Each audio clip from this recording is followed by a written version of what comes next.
So we thought, as we had so much interesting and also like very deep down sessions in the first half of this conference, it's a very good point to proceed with the wrap up thing where we kind of look where we come from and also how and where we can head with all the ambitious endeavors we are having in the search product and development. And therefore we are going to talk about search maturity growth. So actually we learned it's a lot about teams, it's a lot about different disciplines in the teams. It's also a lot about how to actually find the right business value in what we are doing. And we want to talk about that. And we also, as we are MICES, and we're pretty interested in how open source technologies can be utilized in order to gain in e-commerce search, we are going to focus on that. And where's we? This is me, Paul, co-founder and advisor in product development for data products at Productful. And this is Shaun. Hello, everybody. I'm Shaun Brazendale. I'm from a company called Rubik's, and I'm the product owner for search there for our e-commerce world. And this is also to my left. Jörg Schönfisch, hi. I'm a tech lead at Bauhaus for search, and we're some DIY retail company. So probably Home Depot is the best US equivalent to what we're doing. And you might wonder how that fits apart from things that you need in order to succeed in a construction. But we will see how that is going to fit in a second. And we do that. In order to do that, I would like to invite all of us, like my lovely speakers to my right and to my left, and also you in the audience, to a bit of a time travel where we starting from the lovely June 16th, which is MICES today, and head somewhere into the 2010s, so like approximately a decade ago. And what we want to learn there is, where do you and your companies, obviously, and most importantly, your search business, where do you come from in this last decade? And what was finally the catalyst for you to decide to own your own search? Because it's a very, very ambitious endeavor, and there's like a lot of challenges ahead. And I would like to learn more about where you come from and what made you decide on owning your search. And I think, as I'm always like kind of right-handed, I would like to start with you, Shaun. Thank you, Paul. Yeah, so where did we come from in the last decade? Wow. So e-commerce for Rubik's is nowadays around about 20% of our business. The rest of it's offline in the B2B world for industrial supplies. You know, we're talking about bearings, chains, sprockets, anything that keeps a factory going. Sometimes it's called maintenance, repair, and overhaul. So MRO business, that's our world.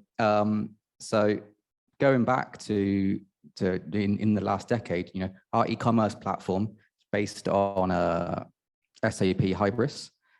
But here's a challenge. Has anybody got an older version of it than us? Where we're going back to 2013 edition, otherwise known as 5.6, which was, you know, new in 2013, but it isn't anymore. And you know, it's been a good servant, you know, good servant for holding business rules, our customer information. It's a fairly trusty piece of application. But from a search point of view, right, and we're probably all agreeing that Hybris and SAP didn't necessarily put in all the love and attention that a modern search team necessarily want to get out of their platform for search management, indexations, and all of the other stuff that you need to have a really decent kind of platform for delivering, you know, information to customers. So yeah, 2013 edition of Hybris, which is coupled with Solar 4.6. I challenge anyone to have an older version than that here. Second challenge. And yeah, and we have a catalog of around about 5 million SKUs across 18 web shops and 11 languages. The search team was formed 2 years ago after, and we're talking about a catalyst now, after what can only be described as a interesting migration from one of our stores from a legacy platform onto our Hybris platform, where our customers decided to inform us that they weren't quite so happy with what they were seeing based on what they used to see. And, it really was it was a tipping point for, we need to grab hold of this and we need to understand what's going on. We need to score it. We need to analyze it. We need to form a team to look after this, because at the end of the day, this is our customer experience we're talking about. It's not just a nerdy thing underneath the hood. This is really our customer facing front end. At the end of the day, it's Rubik's credibility also that was at stake here. And it's quite a competitive market in B2B distribution. It's a very fractured market, and there are other options available. So we have to take this seriously and put ourselves as a want to be market leader in this. So yeah, that was a real tipping point for us, where it became real that you had a search algorithm and query that wasn't touched for 6 years, and then we're like, hang on a minute, how do we even know if this is any good? What does good even mean?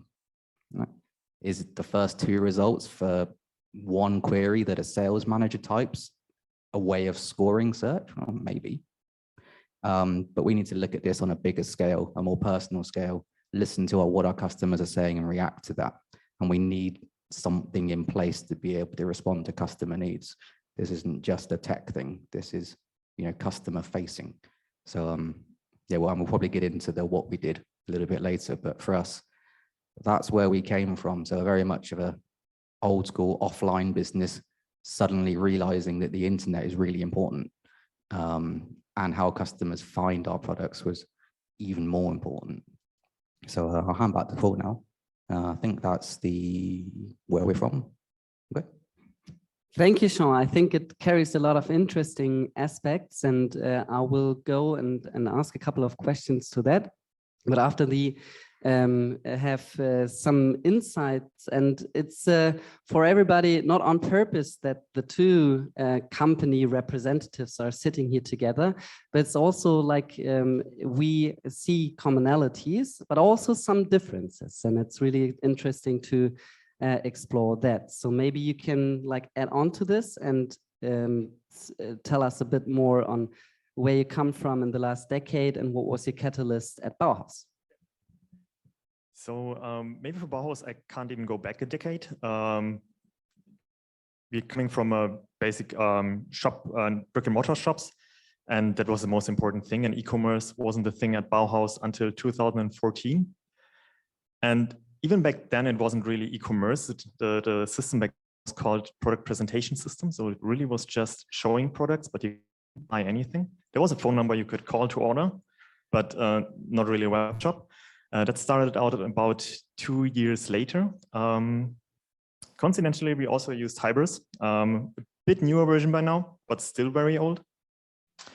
One of the biggest pain points we had with that was that we were really slow and falling behind our competitors. So in DIY market in Germany, there are 2 other big competitors, and they were getting way ahead.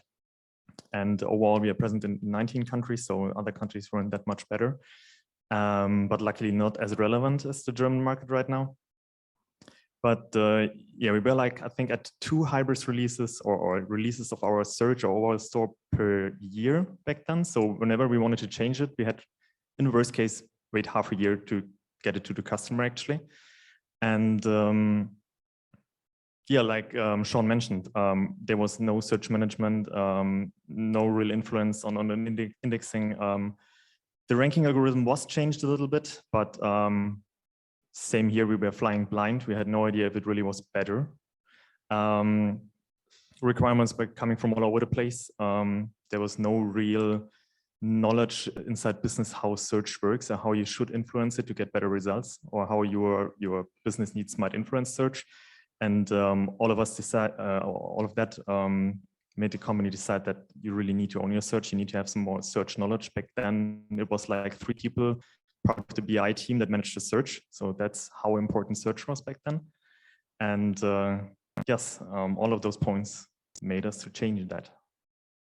Roughly a year ago, search team at Bauhaus is, I think in May, it was 1 year old. Cool, thanks Jörg for the introduction to Bauhaus as well. And for the audience, we also get a picture to illustrate that. So in the discussions we had before starting this panel today, we kind of came up with this picture, and maybe Shaun, you can quickly describe what we're seeing here and how that relates to your search endeavor that you then started at Rubix. Yeah, thanks, Paul. So you got a snail, indicated by the snail, and the other one is a blind man. And what are these guys on about here? The snail represents the speed or lack of speed within our search system for updates, responsiveness to customer needs. As Jörg said as well, the speed of release. I mean, if you're talking about 2 releases a year, in our case, it's sometimes none into the algorithm, then you're not really responding to customer needs, whether you know it or if you don't even know it. And that leads on to the second picture of the blind man here, where you don't even know if you're good or if you're bad. You have no data visualized or accessible that tells you, even at the highest level, how search is performing. Right? What is my add to cart rate on the PLP? You know, do I have any of the nerdy search stats, MRR and things like that can really tell me positional accuracy? Have I got any type of offline judgments going on? No, I've got nothing of that. All I've got is sometimes an email from somebody saying, when I search for this, such and such happens. Okay, well, is that good? Oh, I don't know. Okay, so we're still blind. So whilst that verbatim feedback is good from the field, either customer or internal salespeople in case of us, it's not structured. And, you know, how do you score this and how do you measure improvement? How do you close that loop of, you know, issue to problem resolution? So yeah, really quite blind at the beginning, you know, except from having something like Google Analytics that tells you there were some searches, which is fun to know, all right? But good, so what? Right? And that's really the blind man, is the so what, right? Great, thank you. That is really interesting to learn.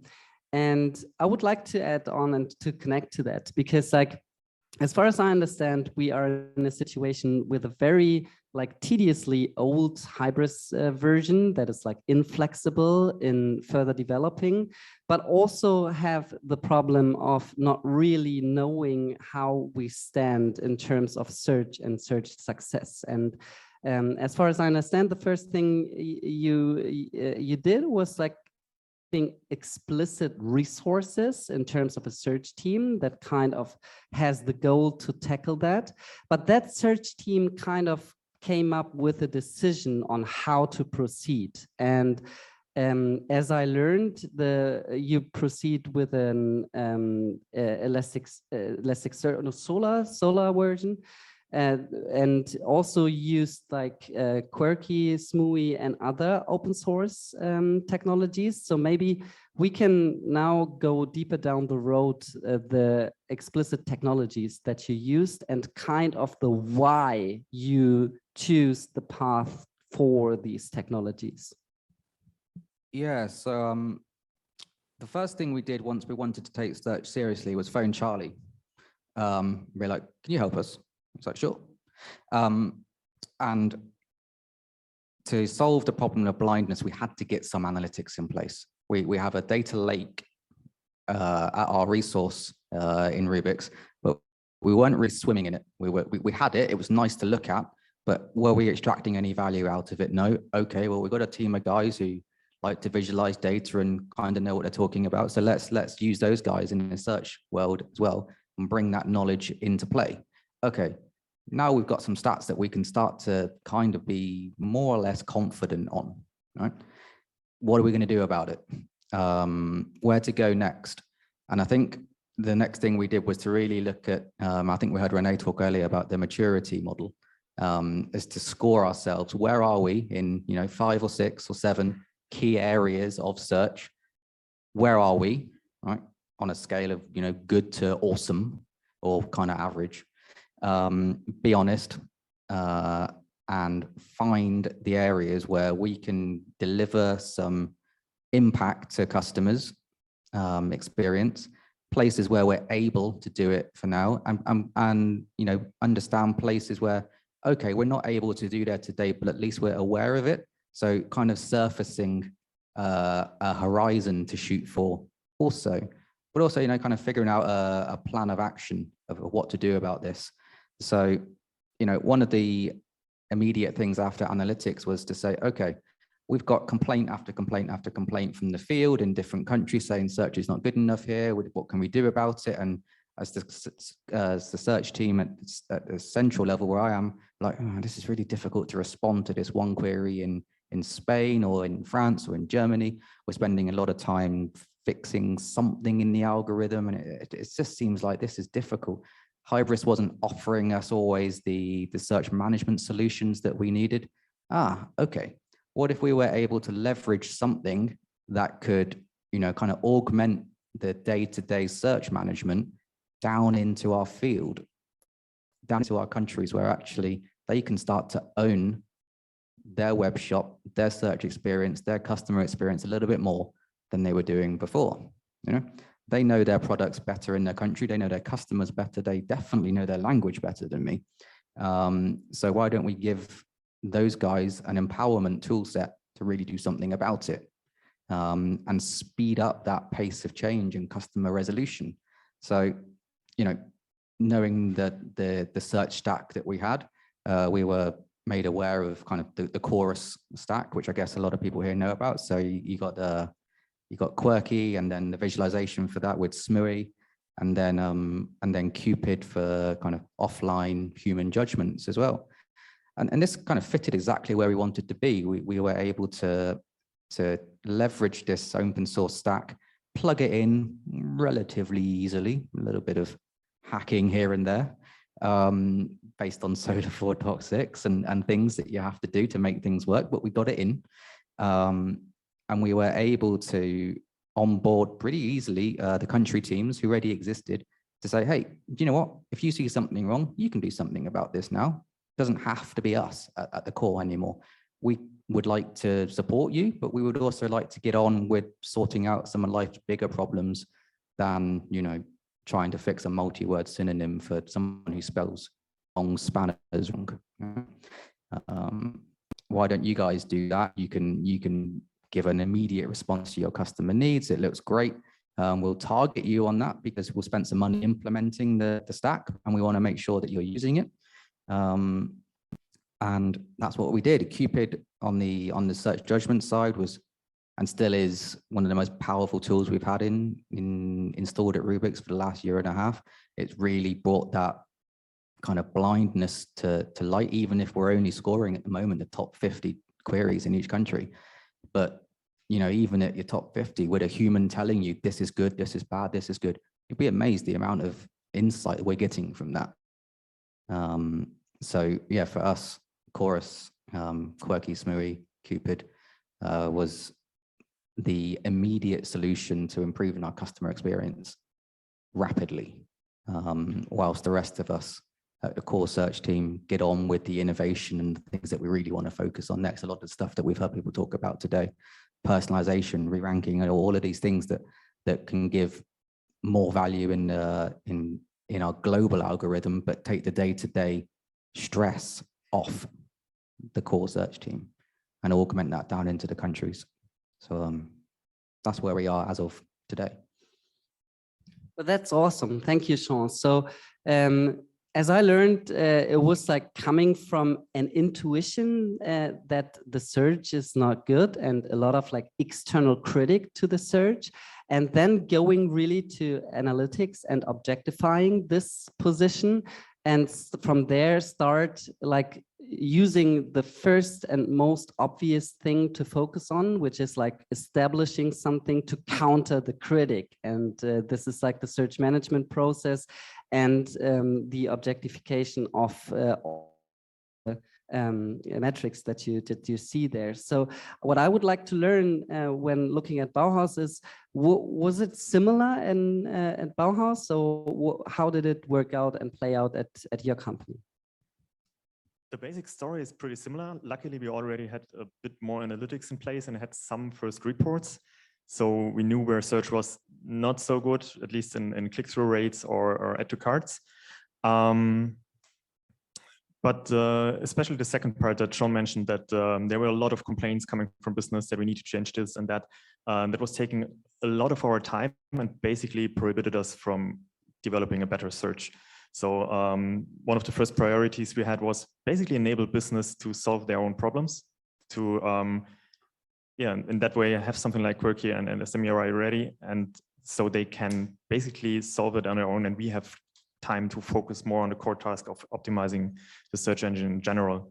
And yeah, we used Hybris, and basically there we were lucky because Hybris is using Solr, so we can use open source plugins there. If we would have used something closed source, then it would have been a whole different story. So we're a bit lucky there. We wondered whether we should buy something like a Algolia or something because they also have a search management UI. They also have quite a nice search engine. But I think the biggest thing that kept us back is not maybe like pricing or missing features, but the speed that, or the time it would have taken just to buy that, to get through the process of being able to deploy it, to tune it, to get all the data in there. Probably that would have taken 2 years. And yeah, that was way too slow. So with just picking up Quirky as MUI, I think it took us like 2 months to get that running, and then a bit of training on the business side. And then they started to create their first rules. So that was quite awesome going that way. And also we can migrate gradually. So it's not like we're throwing away everything we have and putting something new in place. No, we're just using what we have and improve it step by step.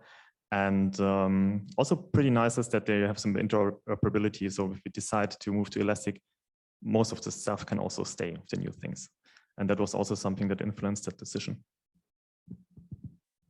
That's really interesting, like adding on the pragmatic decision, basically, to not go to the procurement department and starting a process with the end to actually acquire a maybe ready built and stretched out search solution, but rather like try stuff that you find online, basically, right? Yeah, that's interesting. So thanks a lot for that. Maybe we, at this point, I would also like to invite everybody from the audience, like asking some questions to what you have just heard so far. So if there are any questions, just raise your hand, and Atita was very friendly and will help me with collecting all those questions. And maybe while you're thinking about if there's like any questions, we can also have a look at this very cute picture, I think. And maybe Jörg, you can also like quickly explain to us how that relates to the endeavor that you just started. Yeah, of course. So like I mentioned, we were really slow at the beginning. Being quicker, basically like a roadrunner, was also one of the overall company goals. And by now we are down to 1 deployment per month. So we're at least somehow able to change things. And the Inspector gadget especially should emphasize that we now are also able with SMUI and Quirky and also move to more cloud technologies. So we can basically deploy something in the Google Cloud, have something serverless running there, use BigQuery. That also gave us a lot of flexibility, so we can try out new tools. Before that, everything was on premise. We basically had to order a VM, which took us like 2 weeks when we wanted to deploy something. So that was also quite an important part. And yeah, by being able to try things out to be quicker, it's also okay to fail because it's easier to roll it back. When you fail by a 6 months deployment, waiting for the next 6 months, it's tricky. So you don't dare to try out stuff. And yeah, those two small pictures should illustrate that. And we're still going that direction. I guess we are by far not there. Great. So to sum up at this point, and also like carving out the similarities, really interesting to have like a solution of Hybris coming from a more like brick and mortar or non-online business, and like being kind of stuck in this Hybris version, but being also lucky that Hybris leveraged open source search technology on their own. So that was a component that could be exchanged through an approach that you established on your own, and used Chorus stack with Quirky and Smooey and Cupid in order to like target the first use case of search management.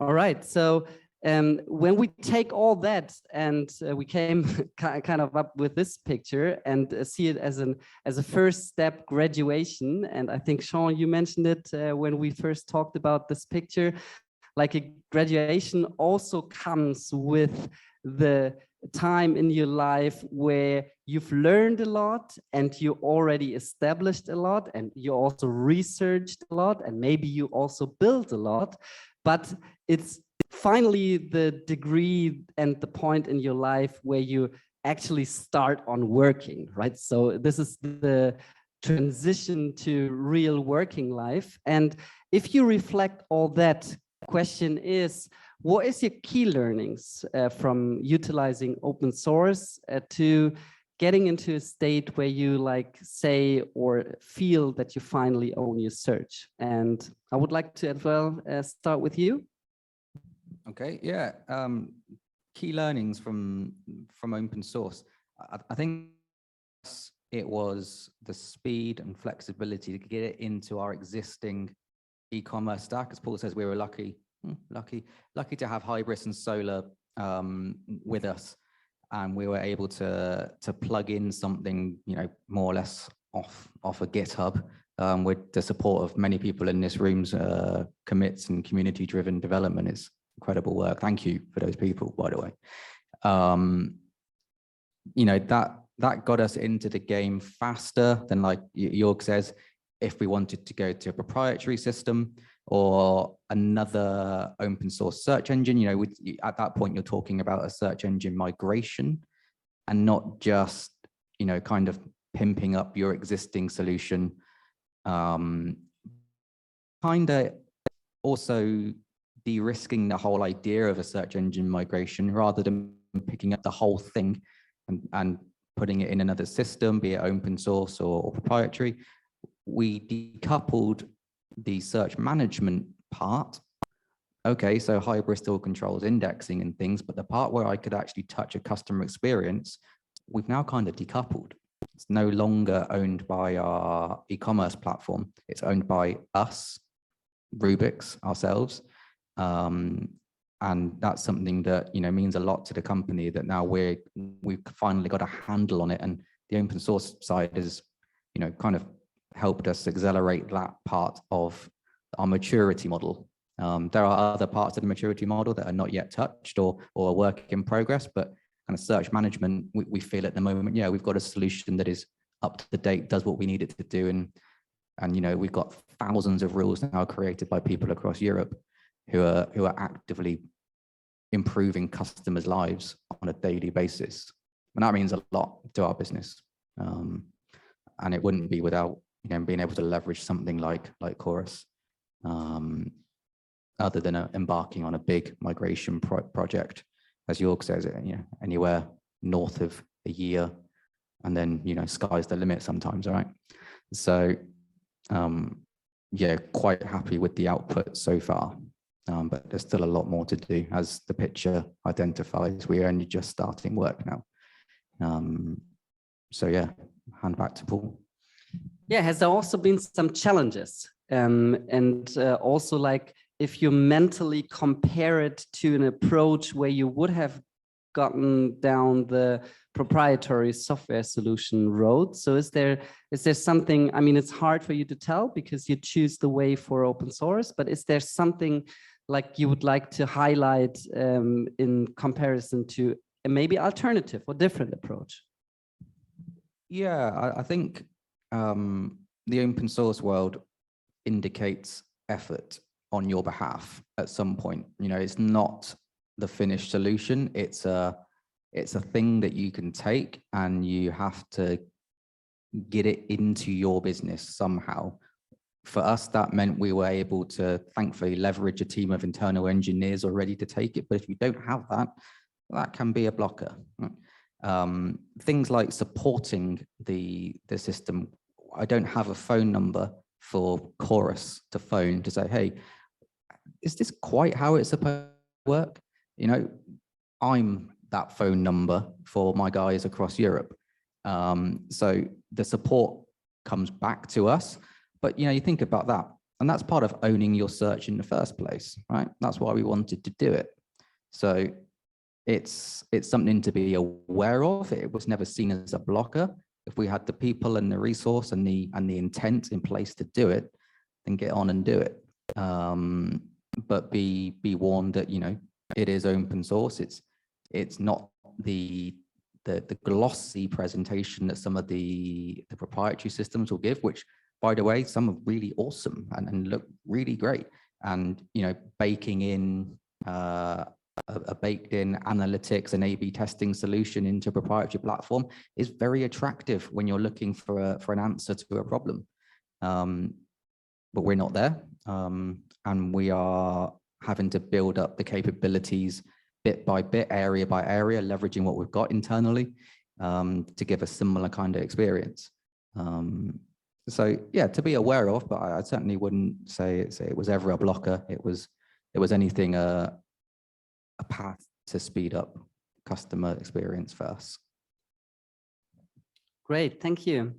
So as you're looking at it more from a product side and like the ownership perspective, especially regarding like customer success and speed and delivery and maybe a business value that you can get out of that, I would also be interesting to maybe find out more about learnings on the technical side as well. So when leveraging those open source technologies that are available out there and looking at it from a technical lead perspective, also with what you really want to achieve with it. What is key learnings that you could highlight additionally? Well, I guess the most important thing is that when you do it on your own, you need to have the engineers for that. I guess that should never be underestimated. Especially, we moved from on-premise to the cloud, and we employed new tools. So we had basically 2 new things at the same time to tackle. And we had to build a new team. Like I mentioned, this was 3 people from the business intelligence team, and those were no engineers. And that's something to consider, definitely, from a technical perspective. Everything else considered, I guess it went pretty smoothly. The SMUI and the Quirky are pretty decoupled from the rest of Hybris and Search. So employing and leveraging that was, like I mentioned, it was like 2 months, and that went pretty smoothly. So no big challenges there also on our side, I would say. Yeah. And in terms of like processes that started to change and to evolve, like I'm thinking about search management, obviously. Search management is, of course, something that can really help you and bring you forward, but it's also from time to time a dangerous thing, especially in terms of non-trained or less trained people that actually maintain rules and fumble around with queries. And what is your take on that? Yeah, once you give people the keys to the car, there are potential minefields. and this was always a consideration from our dev team, who said, "Oh, suddenly you're gonna let people change search on the fly? Yeah, why not?" But that might seem reckless, but actually training the guys in the countries, we're talking about 5 or 6 people across Europe who, with the help of some of the people in this room, we onboarded and trained, and we're already looking for a solution to a problem. These were not necessarily novices, but people who were already either using the hybrid search management systems and were, at a certain level, or onboarded properly. We gave them a platform and an environment where the worst that they can do is break one query at a time as they're pushing a rule live. The worst that they can do. They can't kill the system. They can't kill the front end. Right? They can break one query, but they'll find out pretty damn quickly that they've done it bad. And that for us was a risk management decision of, okay, we want to put this in the hands of the people who need to respond to customer needs, but let's get somewhere that's kind of safe and reliable to operate in, and make sure you've got the kind of checks and balances security wise inside. So there's a login procedure. It's not just open access to anybody who just knows a SMUI URL on the internal network or anything. There's those kind of considerations that made sure that, yeah, we achieved what we wanted to do. And you know what? Over 2,000 rules later, we've not really had any disasters that the search managers in the countries tell me about anyway. So, kind of proven the point that you can augment that responsibility to people who want to make a change, and it's kind of safe to do it, more or less. So quite happy with what they're up to, and yeah, long may it continue. Totally agree. Yeah, establishing the search management really freed us. People are pretty happy, and yeah, like Shaun mentioned, I guess nobody ever broke something. Not that we heard of, at least. And yeah, it really freed us to try new things. For example, coming from the analytics side, what we didn't have, something like NDCG and judgments, and we just started that now. We have the first numbers now, and we really can go in a direction to improve our search, which is kind of nice. Before that was really just guesswork, and we couldn't have done that earlier. I guess the idea to get rid of hybrids or something like that is around in company for like 3 years, 4 years, and nobody ever had the time to do it. And now at least we can do it piece by piece. And yeah, like I mentioned, by using SMUI and Quirky, and basically also being able to use that for Elastic, we are by now also spinning up a managed Elastic cluster. We are choosing a managed cluster because it frees us also from operations. So we don't want to care about administering some search engine and doing OS updates and stuff like that, and really focus on optimizing the search. But still, again, as the core of Elastic is open source, we are still free to manage it on our own once we choose to. So if we need to have some heavily customized solution there, we would be able to. So that's also something that open source enables us to do here. Also some quite important point. And I guess Shaun briefly mentioned community. I guess that's also something important. If you buy something from the shelf, you have it, you put it in your shop, and then it starts running, and you don't care about it anymore. You don't really own it. You don't know what it's doing. And yeah, by being with an open source thing, having to think about more about it, and also being part of some community that uses, you get new impulses, new influences. You get a little bit of feedback on what you're doing, can bounce off ideas of somebody. And I guess that's also a really nice thing to have about open source, which you don't get otherwise. Cool, thank you. So what really interests me, and coming from a very strict business perspective and like playing the harsh product advisor here, I would like to ask, was it worth it, right? So from a business perspective, from a metric perspective, but also from soft factors that accompany all this owning, the question would be, was it worth it, and what's the criteria for that? Was it worth it? Yes. Back to you, Paul. No. If you look at where we were originally, search management was one of the identified parts in our maturity matrix that we needed to work on and we could work on. If you took that away from my search managers in the countries now, I would not be the most popular person within my business. What one of them says, there's a famous quote from my search manager in France where she goes, "We have hope now," which is dramatic. But it gives you an idea of where they were. You know, suddenly we were restricted with what they could do, and suddenly it's given them hope. So that on the soft side, there's that intangible verbatim feedback within the business. Wow, this is actually changing our lives. We can now respond to a customer when they say this isn't quite right, or if a product manager or category in our country says, these belts aren't ranking very well, but you know, there's 15 other ways to describe a hammer that no one ever told us about. Yeah, we can do that pretty damn quickly now and fix it. And then on the metric side, of course, you know, it's got to be worth it. We do have a growing maturity in what we think is the holy grail, which is the cause and effect.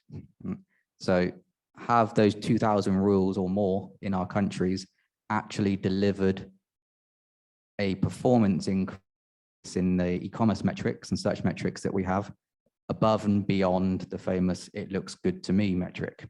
Are our customers responding to those rules? Yes, most of the time they do, and we spend a relative amount of time trying to understand those queries before and after. I would love an A/B testing solution, which we're not quite there yet on maturity. But the guys are in the countries responsible for, you know, making a query look better. And sometimes, you know, we've got examples where they've been trying to optimize a query. Like, why is the customer not responding to this? It looks perfect. Category management, product management saying this query is delivering the results. This is as good as it gets, guys. And the customers still don't respond in terms of click-throughs or add to carts. And then you have to think, well, maybe to do with pricing or availability, or maybe they're just window shopping, which is strange for B2B world, but you know, there are those options as well. So it's not always a tangible metric that they get. Sometimes it's just like, yeah, it looks great. It's where we want to be. But on the other side as well, now that the guys are supplied with a data set of queries to go and fix, that we call it anyway, optimization or fix, they get a list of empty searches, low recall searches, top searches, the kind of place where you want them spending their time, not necessarily optimizing the long tail that's not really searched so much. Leave that to the core team to fix with more of the base relevancy algorithm, right? They are surfacing opportunities for improvement beyond just at the single query level. They're coming to us now to say, hey, we keep having to fix this type of query. It looks the same as 15 other queries I've already fixed. Shaun, do you think you could do that for us at the core level rather than me having to predict every single plural word that will ever be typed by a customer in the foreseeable future? And we're like, okay, sounds like maybe we need a stemming strategy. You know, and you can start to draw features that the core search team can work on now that previously either we kind of knew we might have to do, but we didn't have a tangible reason to go and fight it at the beginning. And now they're surfacing those kind of reasons. And that really speaks volumes within my business to say, we've identified a need, there's a customer need there, let's put out a solution to solve it. And that really speaks volumes to our business. So yeah, those are those tangible or intangible and kind of secondary knock-on effects that this has given us. Actually, as a product owner, it's nice to have a healthy backlog of things to go and work on, for sure. Thank you. So it really seemed like it unleashed a lot of potential as well in your organization for your product team, but also like beyond that. And so I would like to pass the mic to you, Jörg, with the same question, basically. So was it worth it? Yes, definitely. I think if we had chosen some off-the-shelf solution, we would have just bought the next Hybris. I think nobody would have bothered to understand how search works, would have bothered to really find out why our query is bad. They would have just acted basically the same as before, just with a new tool. And now that they decided, or we decided to have our own search team with engineers in it, with data scientists and data analysts in it, and really understand our search, which I guess is a key part of owning your search. When you own something, you understand it, you know what it does. And this changed really a lot. So that's why we were able to really enable business to create their own rule and teach them how to create their own rules. Otherwise, that would probably never have happened. And in turn, this freed us up to try new things, to extend our analytics, to have judgments in NDCG. Otherwise, we wouldn't have done that before. So it was definitely worth it. Cool, thank you. So that's an interesting point. It seems like you really established a fundament with your search team in the very first place, but also with the technology that it created and the processes around this technology that arose in the organization and also unleashed unknown potential so far. And you're now having different discussions, and you have a different situation where you find yourself in. So probably we thought at this point, this is something that in this or in any other kind of evolution, but might have been encountered by other organizations and other teams and other individuals in this room as well. And we come up with the last and final section of this panel where we want to look more into the future and try to compare our product development ambitions that we have and the process with sailing on the open sea and trying to find the very best spots and very best islands there, which is the features that are most valuable to the business and to the users. And we might be in a situation where others that are also in the open sea and in the market as well kind of are a bit ahead of us. And the question here is, in order to find paradise and being on the open sea and seeing the next horizon in front of us, I would like to learn from your perspective and your position where you're in the team, what is the right tools? So what is actually the approach or the tools that'll guide you to your next horizon of search? Maybe just a brief round at the end, so we have as well some room for follow-up questions, and really curious to learn more about what tools guide your search to the next horizon. Yeah, thanks. So yeah, the next horizon suddenly now seems a little bit more closer than it was before, freeing up our time to work on the next horizon than managing queries on a daily basis with I think the thing that takes us to the next level, probably in our maturity model at the moment, we are needing some kind of A/B testing solution. I'd love to speak to people here either today or later about any kind of A/B testing solution that, you know, leverages solar and everything else that we've got going on in our stack, and finding out how we can do that, because, you know, having the so what or the what if is pretty tricky at the moment. So that would be like probably the number one next in terms of tooling. Anyway, I think that might go away to complete the picture without necessarily to deploy a change to 100% of our traffic on a certain shop, and then have a very keen eye on the metrics every day to make sure that nothing's tanking, which is a scary place to be. So yeah, that would speed up our response to customer problems and be able to do it in a bit of a more safe and controlled manner. That would be our real next horizon, I think. Beyond there, is there an end game? We've heard about learn to rank models and things today. Maybe not. I think it's too early to tell in Rubix's journey at the moment, whether that's somewhere we end up or whether we just have a really nice trained non-LTR algorithm or something. I don't know yet. I think it's too early to tell without, you know, a decent amount of analysis and what we want to get out of the whole search system at the end of the day. Anyway, it's the idea of value, isn't it? Like, where's the next valuable place to go? If I've only got a certain budget and time, should I spend the next 18 months on a learn to rank model, or should I make my auto suggest better? And somehow the data and and justification for that will lead our next pivot point beyond A/B testing. Thanks, cool. So it's a very concrete tool, A/B testing. And the question like how to identify the most valuable next activities or next best activities. So maybe from a approach perspective as well. So what approach additionally to maybe technical tools like A/B testing do you see to further guide your search to the next horizon? What approach? That's a good question. I would have also mentioned A/B testing before because that's something we just started out. Approach-wise,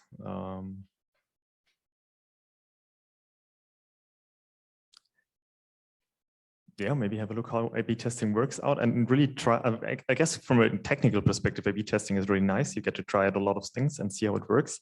I guess from business sides, it's like, yeah, okay, you're getting better numbers here and there, but from technical side, you get to play around a bit and see how it works. I guess especially for us, it's quite a nice tool. The next thing for us on the horizon is moving away from a self-hosted Solar to some managed service to get also operations off of our hand, like I mentioned before. And also just as Shaun mentioned, is also something that we just approach next. So having a good look at our search, seeing where our pain points, and this is one of the biggest ones right now, and doing it piece by piece again. Like we started, like just having Quirky and Smoothie as a first step, getting more time on our hands to do other things. Yeah, and choosing what gives us more freedom and easy solutions that we can integrate also in the old world. That's still a problem. So we will not get rid of hybrids probably for the next 2 years. So we still have to somehow think about also getting improvements in there. And yeah, that's what we always have to think about, basically. Well, thank you. Thanks a lot. And this also concludes this panel. And first of all, I would like to give you a real big round of applause for participating. Thanks a lot, Jörg. And thanks a lot, Shaun.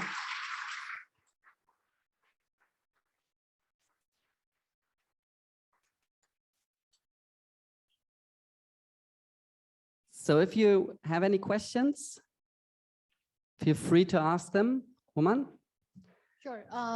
Considering how I can take the liberty because I have mic, I have 2 questions. I don't know if we should go. Wow.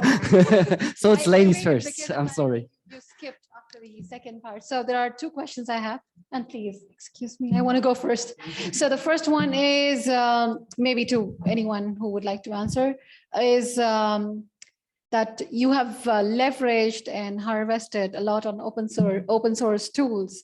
So are you also encouraging your team, or do you have any plans to also contribute? And if yes, then have you figured out how would you do that?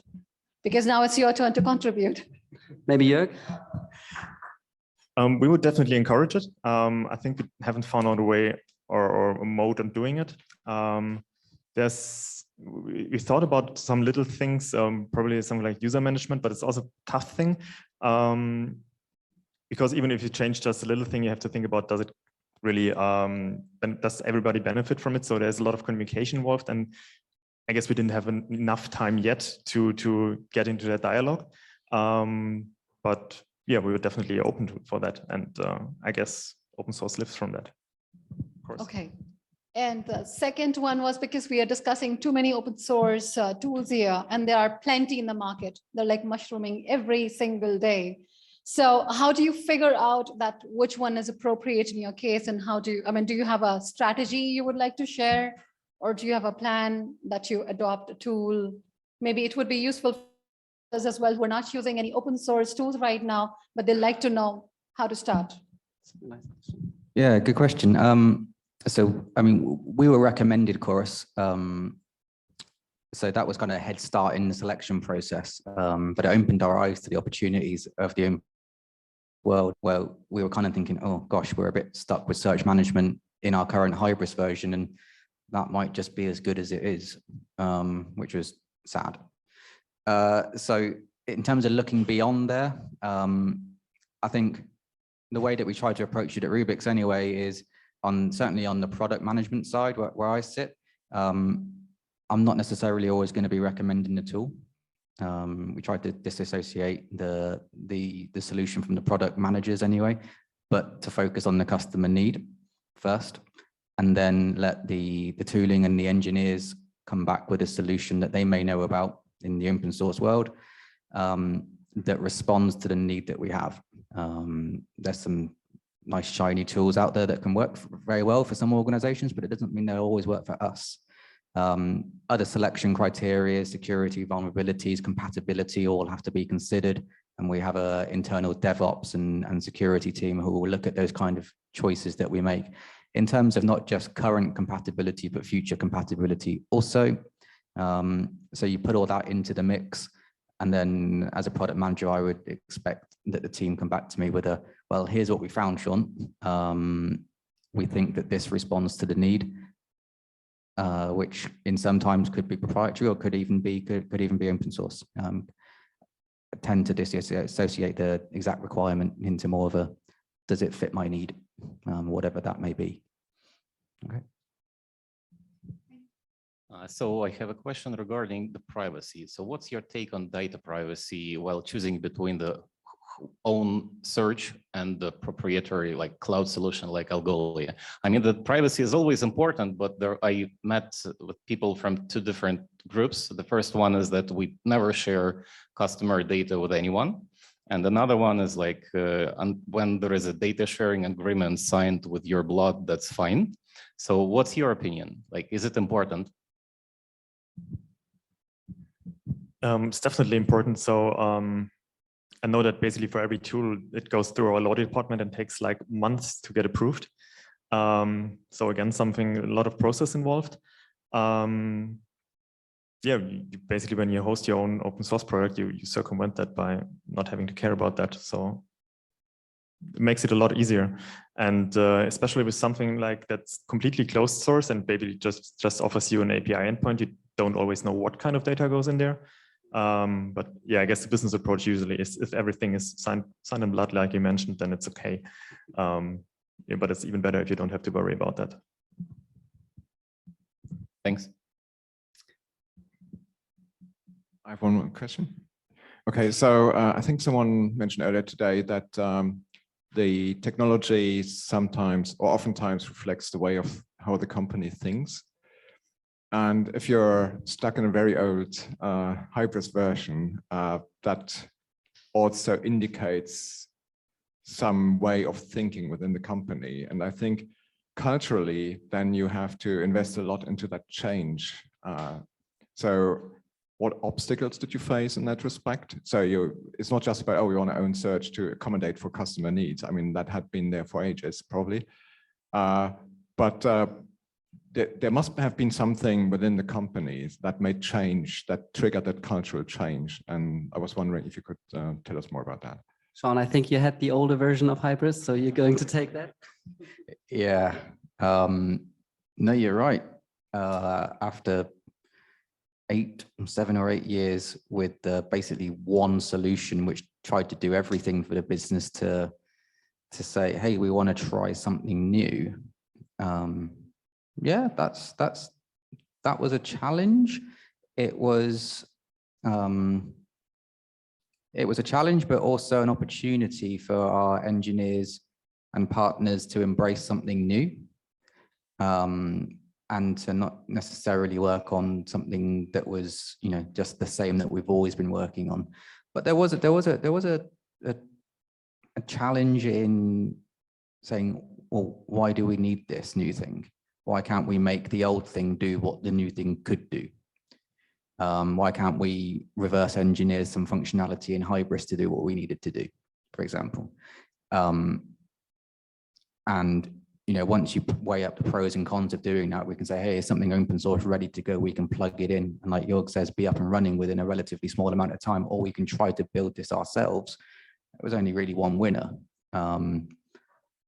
So yeah, a little bit of friction, but once we got into it, the engineers' eyes kind of opened and were like, oh, this is fun. This is new. this is something that I might actually, you know, use in my career going forward also. So it was an evolution for them, for me, for the company and in approach, because it's just, this is the first open source thing we plugged into our stack ever. So yeah, positive outcome in the end, but not without its friction. Cool, thanks a lot. Thanks a lot again. And I would also like to thank you with this picture and all of you. So thanks a lot for sharing all these insights and as well the company insight approaches. I think it was very, very helpful and interesting to listening to your story and how you're going to further approach it. So thanks again. And we are going to head to the next session in a couple of minutes. And